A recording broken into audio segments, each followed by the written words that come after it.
You know, if the case of Christopher Watts would have gone to trial, and if I would have been on that jury,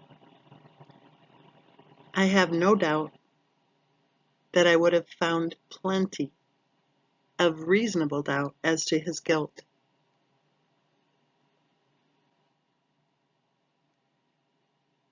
You know the stories we've been told about all of the allergies? I think one of the kids was allergic to eggs, one was allergic to chocolate, one was allergic to tree nuts or peanuts or whatever kind of nuts. They were allergic to kiwi.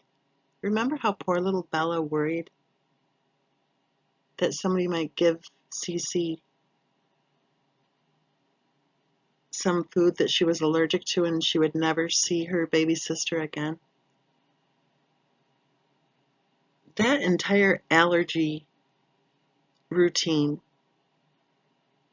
in my opinion, was a bunch of bull. Did you know that even though Christopher Watts' wife insisted that little Cece was allergic to chocolate, that one day Cece got her hands on some chocolate? She was left alone in the other room, evidently, from where all the adults were, and she enjoyed her chocolate. And she had chocolate all over her mouth, too.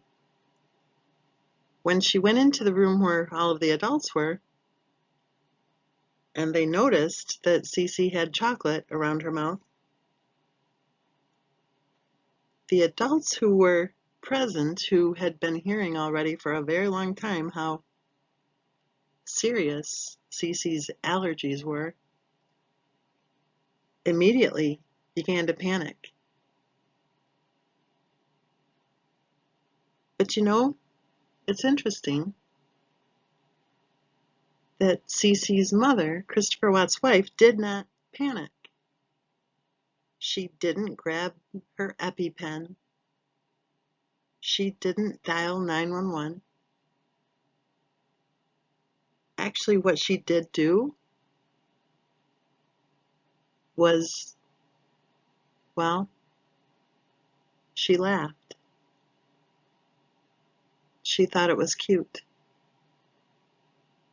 She thought it was funny. And the other adults who were present at the time stood by and watched while Christopher Watts' wife continued to laugh, probably thinking to themselves, well, here is yet another lie. Do you remember the friend who was interviewed who said that he did not believe that the health challenges were physical? I agree. And in my opinion, had the case of Christopher Watts gone to trial,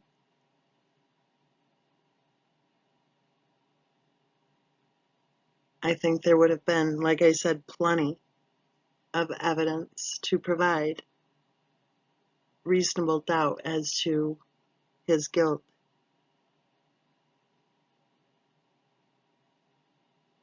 I think Christopher Watts is blaming himself for what happened.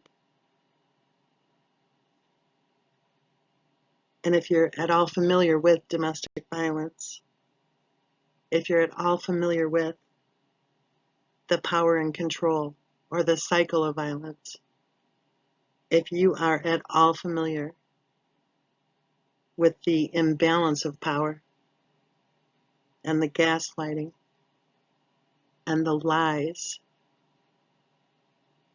in families where domestic violence occurs,